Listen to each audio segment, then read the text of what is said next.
बिस्मिल्लाहिर्रहमानिर्रहीम अस्सलाम वालेकुम व्यूअर्स, उम्मीद करें कि ठीक ठाक हो, सो खुशबाश हो। So welcome back to KV family. आज ने व्लॉग ना करने आगाज और अज ना व्लॉग सकी मिक्स व्लॉग लब सी 2-3 दिना ना और काफ़ी टाइम गैप सी इन्होंने दिनों विच क्योंकि हमारे वास्ते सके पता चलना सी कि हमारी तबीयत बिल्कुल भी नहीं ठीक। पहला ईसा मानता रहा सा, फिर हमारी अम्मी की तबीयत खराब रही सी, हुन हमारी तबीयत खराब हुई की है। बुखार ज़ुकाम गले दर्द आवाज़ भी हमारा बैठे थे कि आवाज़ शनासी सब परेशानियां तकलीफ़ों एक टाइम ही आई सो इस बार व्लॉग नहीं से बनी सके, पर ए मैं व्लॉग बनाया सी काफ़ी दिन से बस सेहत नहीं सी ठीक और नहीं कि मैं व्लॉग एडिट करा। बस दुआ करो इंशाल्लाह कि जल्दी से ठीक हो जाता तेरे सामने पेश कर सा। उधर अतीक भी आपने व्लॉग्स बहुत जल्द लासन क्योंकि ऑटो पर कहीं से एक व्लॉग को अपलोड कर चुके हुए और इंशाल्लाह बाकी ने भी व्लॉग को अपलोड कर सन, वो भी तुसा इंजॉय करे। बाकी ए हमारा व्लॉग भी तुसा इंजॉय करे व्लॉग के लास्ट तक जरूर तके, पर चैनल भी पर अपना सारे चैनल पर नए हैं चैनल की लाजमी सब्सक्राइब करें। गुड मॉर्निंग, आज ने नई व्लॉग में करने आगाज़ और एज यू कैन टेल कि हमारी तबीयत बिल्कुल भी कोई नहीं ठीक। ये व्लॉग काफ़ी पुराना है क्योंकि मैं फिर फौरन हो गई बीमार और अजे भी मेरे को ना रिकवर हुई। सो नया व्लॉग शुरू करने अपना नया बिस्तरा लाने नाल तो इधर तक सकने कि चेहरे में पिलोज और बिस्तरा में नया प्राइम मार्क्स और मैं सेट करी लाइशर and it looks absolutely stunning. So new बिस्तरा न्यू पिलोज तो फिर कमरे की सफाई तो बननी है ना। सो इधर मैं अपनी कमरे की सफाई कर सो सबसे पहला हमारा ब्लैंकेट सी चेहरे में तो इसे यूज़ करने जिसला बहुत ज़्यादा गर्मी होनी है उसी फोल्ड करी था साइड पर रख सा और इधर ऑटोमन बॉक्स पर कुछ कपड़े पे हुए से वो भी चाहता था उन्हें अपनी जगह पर रख सा। सो कार्डिगन सी उसी भी अपनी जगह पर रख सा और इधर एक पजामा या उसी भी अपने जगह पर रख सा। और आजकल यूके विच काफ़ी ज़्यादा गर्मी चलनी पई है। सो इज़ नाइस टू जिसला इस गर्मी विच क्लीनिंग वगैरह करो पूरे घर विच एक फ्रेशनेस सी उतर आउंदी is very nice. So next I am going to spray Febreze furniture पर मैं फैब्रिज स्प्रे कर सा, इस तरह फर्नीचर भी फ्रेश है जैसी और उसकी स्मेल भी काफ़ी नाइस हो जानी है। नेक्स्ट मैं ज़िफ्लोरा की नींद जरा उसना ज़िफ्लोरा ना डाइल्यूटेड सोल्यूशन है और मैं सारा स्प्रे करी था मैं डिसइंफेक्ट कर सा हर चीज़। एक तो डस्ट भी लगी जैसी और दूसरे नंबर पर फर्नीचर सो इतनी प्यारी खुशबू भी अच्छी सी जैसे कि समर मंथ अच्छे तो डस्ट भी ज़्यादा बढ़ जानी है। सो क्योंकि विंडोज़ हर टाइम ओपन रहने फ्रेश एयर वास्ते क्योंकि आसान रूम मतलब टॉप पर है सो जिसले अगर अस विंडो बंद करा था इतने दम कुटी जाना है। सो विंडोज़ हमेशा सारे ओपन रहने और हमारा आवाज़ इतना ख़राब हो गया पिछले दिनों से it's really booking me down. बस दुआ करो कि जल्दी ठीक हो जाए। और इधर मैं फ़ैन की भी डस्ट कर सा क्योंकि this accumulate so much dust so इसकी भी वाइप डाउन कर सा हर पासों। सो ये भी नाइस एंड क्लीन हो जाता फिर जिसला इसे यूज़ करो फिर डस्ट भी नहीं ब्लो आउट करने लगा। और same I am just gonna use flora everywhere में हर चीज़ हर सरफेस पर फ्लोरा यूज़ करनी है। और इधर ऐसा आई क्या विंडो सिलदार तो साउंड बाकी नहीं स्पीड क्लीन इंजॉय करो।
और इधर तक सकने हो कि कमरा मरा क्लीन हो गया सी और फ्रेश हो गया सी।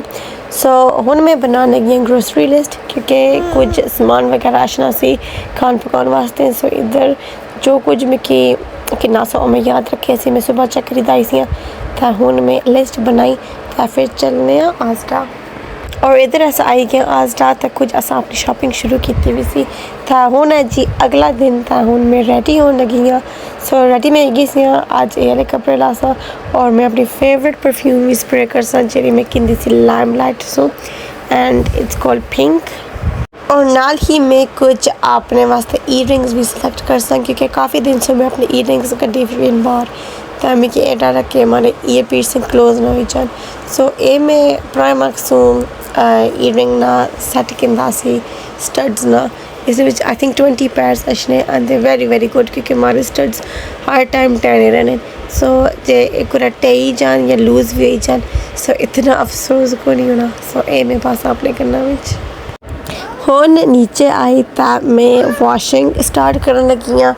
वॉशिंग तो जल्दी ही पायल पे चनी। सो वॉशिंग तकरीबन मैं करनी रहनी हाँ।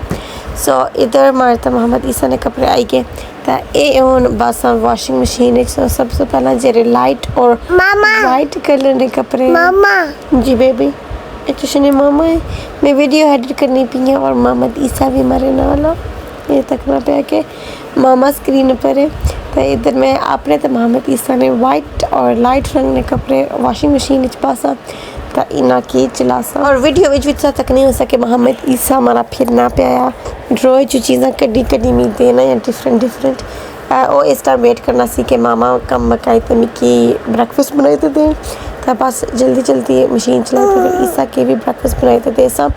और ईसा ने 2 टी-शर्ट्स की स्टेन लगी गया सी। सो उसने विच में ऐड करने लगी सी वार्निश ये वाला मुझे कि डब्बा भी दसा वार्निश में ऐड कर सा और इसकी मैं तकरीबन 6 घंटे तक डब्बे पर लिखा उसे सोक करो पर मैं उससे ज़्यादा सोक करी रखा। एक टी-शर्ट पर स्टेन लग गए सन पर एक टी-शर्ट पर मोहम्मद ईसा ने पास्ता स्टेन्स लगे सन पास्ता सॉस स्टेन्स वो फिर कौन से लथे इस नाल फिर वो एक और दवाई है उसने ए सुनाया वो फिर मैं यूज़ की थी तो फिर उस नाल स्टेन्स लथे सन। सो वो मैं इंशाल्लाह नेक्स्ट वीडियो में सकी दसा। और हुन मैं सकी दसनी है कि मैं ईसा ने कपड़े वास्ते केड़ा यूज़ करनी डिटर्जेंट ये है जी फेरी नॉन बायो ये वाला ये जेल टाइप होना आया तो किसी ने कि इसने नाल एक कैप अच्छी है तो तुसा उसने विच पोर करके ना तुसा ये ड्रम विच पाना है तो फिर जिसलै वो साइकिल चलसी ये फिर उस तरह अपना अफेक्ट दे सी ठीक है। और जेरा कंपार्टमेंट है ना इसने विच मैं ऐड कर सा फेरी नॉन बायो फैब्रिक सॉफ्टनर ठीक है तो ये मैं इतना ऐड कर सा तो जेरी दुई जेल है ना वो मैं ऐड कर सा ड्रम विच जिस तरह मैं इतना करनी पई तो फिर असा मशीन चलाई छड़सा तो जिसला बंद हो सी कपड़ा कट सा फिर कैप भी नाल ही निकली सी मशीन भी नाल चली गई सी तो हुन मैं बनाने के मोहम्मद ईसा ना ब्रेकफास्ट। और इधर मैं टोस्टर विच 2 पीस ऑफ ब्रेड रखे और फिर टोस्ट हो सन तो आज मैं मोहम्मद ईसा की बनाई तो देसा न्यूटेला ब्रेड। सो ब्रेड बटर करके ना तो फिर उसने ऊपर मैं लासा न्यूटेला और इधर नाल ब्रेकफास्ट में जेरे बर्तन सन वो भी मैं वॉश कर सा। और जिस तरह मैं पहला बाया सी कि ये जरा व्लॉग है ना बहुत ही पुराना व्लॉग है जरा तो हमारा लास्ट व्लॉग तक कैसी ना प्राइमर काला ये बिल्कुल वो नेक्स्ट दिन ये व्लॉग बनता सी।